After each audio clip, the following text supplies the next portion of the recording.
이거면 평형 발차기 발목 꺾기 안 되시는 분들 단번에 해결됩니다. 2, 3일 정도만 해보세요.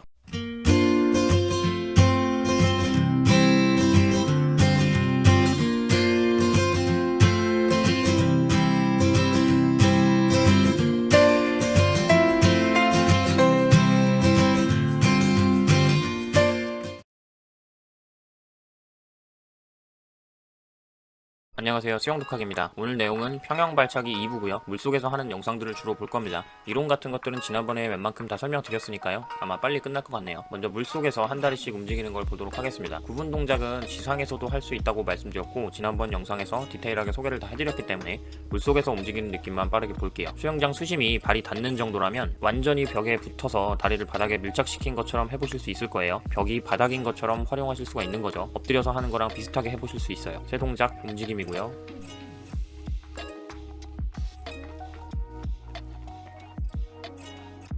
마지막 두 동작 움직임입니다.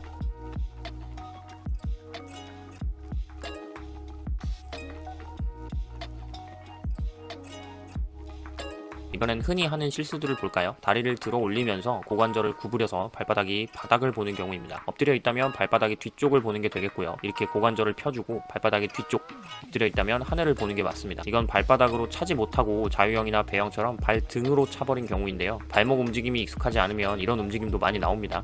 발목 꺾기 잘 안 되시는 분들도 꽤 많으시죠? 이따가 한 번 더 이 부분을 연습하는 방법도 알려드릴 거예요. 벽에 붙지 않고 코스로프를 붙잡고 서서 다리가 허공에 떠 있는 상태로 연습을 해보는 것도 좋습니다. 같은 동작이지만 벽이 없기 때문에 엉덩이에 힘을 줘서 고관절을 본인이 컨트롤할 수 있어야 돼요. 이건 수중에서 내전을 하는 연습인데요. 평형 발차기는 무릎을 펴면서 발바닥으로 물을 미는 동작과 다리를 모으는 내전 동작이 힘을 같이 써야 한다고 말씀드렸어요. 근데 우리는 보통 무릎을 구부렸다 펴는 건 상당히 강하고 잘하는 반면에 이 내전은 움직임이 어색하고 힘이 약할 수밖에 없습니다. 근육도 약하고 조정하는 신경도 약한 거죠. 그래서 이미 익숙하고 힘이 강한 무릎과 고관절을 펴는 것은 약하게 또는 사실 거의 안 한다고 생각하셔도 되고요. 상대적으로 약한 다리 모으기, 내전만 힘을 써서 운동 연습한다고 생각하시면 되는 겁니다. 그럼 결과적으로 두 동작 간의 힘의 균형이 조금 맞는 느낌이 드실 거예요. 그래서 이렇게 따로 내전 연습만 먼저 해주시는 겁니다.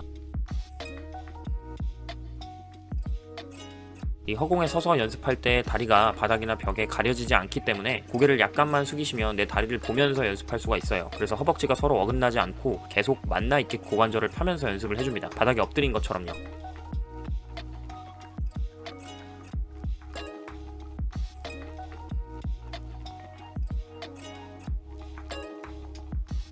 이제 이 동작을 풀사이드에 매달려서 해볼 건데요. 평형킥은 사실 데크에 매달려서 연습하기는 좀 어려울 수 있어요. 지금 제 팔을 보시면 벽에 갖다 대고 있죠. 풀사이드 끝을 붙잡은 손하고 팔 전체에 힘을 주면서 내 몸이 가라앉지 않도록 팔꿈치를 벽에다 대고 받쳐주는 거예요. 내 몸을 팔로 지지해주는 거죠. 왜냐하면 평형킥은 고관절을 펴면서 하체를 가라앉힐 거라고 말씀드렸죠. 근데 추진력이 나오지 않을 정도로 지금처럼 천천히 연습을 하면 분명히 금방 가라앉아서 발이 바닥에 닿아버릴 거예요. 추진하는 방법도 모르실 거고 느낌을 모르니까 계속 가라앉기만 하실 거예요. 그래서 맹목적으로 하체가 가라앉지 않으려고 엉덩이를 띄우시다 보면 이런 실수들이 나올 수 있습니다. 조금 어렵더라도 지금은 고관절을 펴면서 엉덩이가 가라앉게 동작만 먼저 연습해보세요. 힘을 쓰지 않고 모양만 만든다고 생각하시면 됩니다.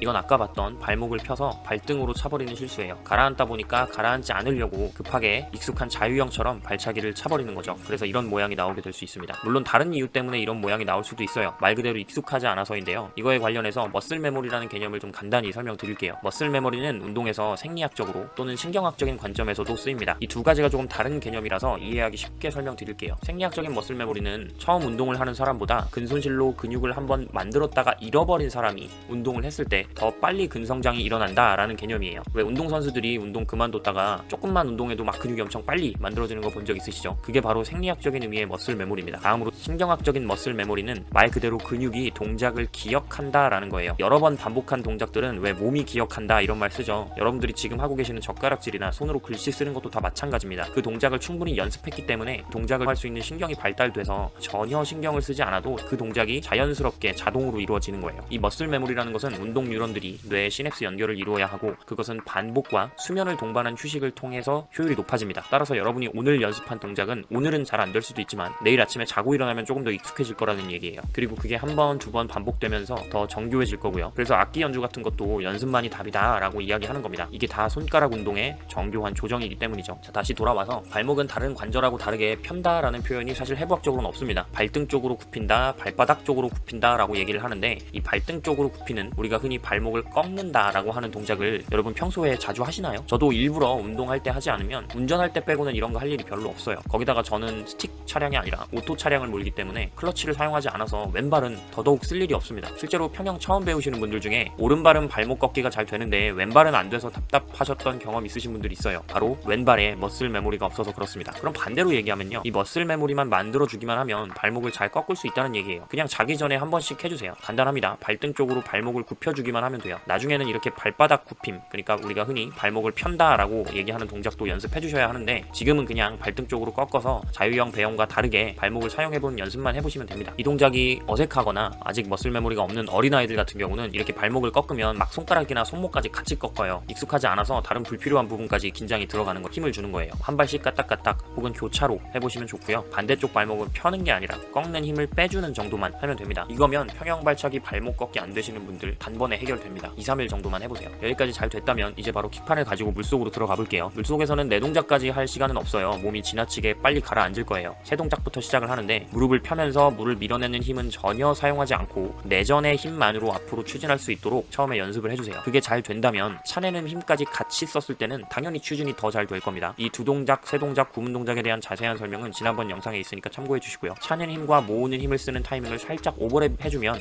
훨씬 더 부드럽게 멀리 잘 나가는 게 보이죠?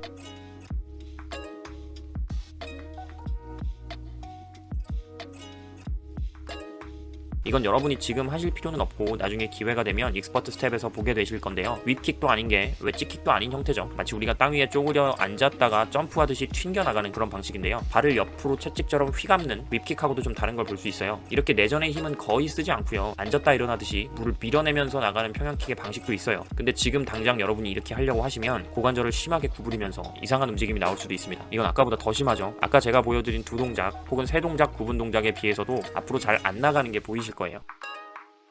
이 경우는 부력이 너무 좋은 사람의 경우입니다. 주로 근육량이 적고 상체보다는 하체에 지방이 많은 여성분들에게서 이런 경향이 좀 많이 관찰돼요. 아무리 고관절을 펴고 다리를 들어 올려도 엉덩이가 가라앉는 것이 아니라 오히려 발이 물 밖으로 나와버리는 거죠. 이런 경우에는 머리를 약간 들어서 물속에서 시선을 전방 처리해주시면 하체가 가라앉을 거예요. 지금 단계에서는 엉덩이가 뜬다고 해서 고관절을 구부리면 절대 안 된다 라고 일단은 생각을 해주세요. 이번에는 동작은 다 잘 되었는데 차는 힘만 주고 내전하는 힘은 아예 주지 않은 경우예요. 이것도 전혀 안 나가진 않는데 제가 아까 보여드린 완성된 동작보다는 훨씬 안 나가는 느낌이 들죠. 이건 자유형 발차기처럼 발등으로 차버리는 경우입니다. 발목 꺾기 해주시면 돼요. 평형 발차기를 처음 하다 보면 오히려 자유형 발차기보다도 막 잘 안 나가고 가라앉는 느낌만 들고 엄청 답답하실 거예요. 그러다 보니까 막 답답함에 뻥뻥 차내거나 고관절을 구부려서 강하게 밀어내버린다거나 이런 분들이 좀 많이 있거든요. 지금 영상에서 보는 것과 같이 이렇게 해도 나가긴 나가져요. 물론 초급자분들은 저보다는 잘 안 나가겠죠. 근데 당장 엉덩이가 가라앉아서 전혀 진행이 안 되는 느낌에서는 벗어날 수가 있으니까 이렇게 연습하게 되는 경우가 많아요. 여러분 저 한 번만 믿어주세요. 이렇게 연습하면 평생 평형킥 제대로 못 찹니다. 물론 전혀 안 나가진 않는데 정답에서 점점 멀어져요. 여러분이 뭔가를 잘못 연습하면 그 잘못된 연습이 계속 강화가 되거든요. 그러니까 다른 자세로 교정하기가 더 어려워집니다. 하체가 가라앉아도 뜰 수 있는 정도의 추진력을 만드는 연습을 하셔야 돼요. 물론 지금 당장 하체에 세 군데 관절, 가동 범위가 안 나오시는 분들은 예외라고 항상 말씀드렸죠. 부상의 위험 없이 운동하시기 바랍니다. 완성된 안정적인 두 동작을 보면 천천히 되돌리기를 하고 재빠르게 킥을 차서 추진하는 걸 볼 수가 있죠. 이완과 긴장, 힘을 빼고 주는 타이밍이 확실히 보입니다. 아까 제가 보여드렸던 다른 안 좋은 자세들에 비해서 훨씬 더 적은 횟수의 발차기로 화면 끝에서 끝까지 빨리 지나가는 게 보이죠.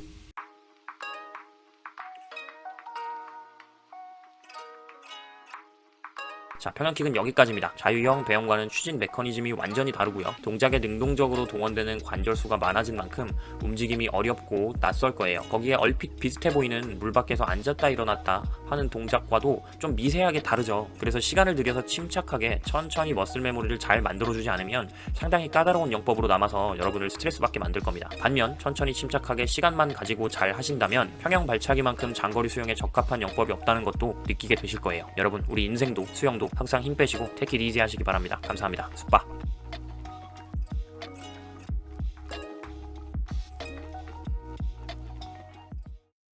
My name, my age, my favorite color, my height, my sign, do I have a lover? What's my nationality?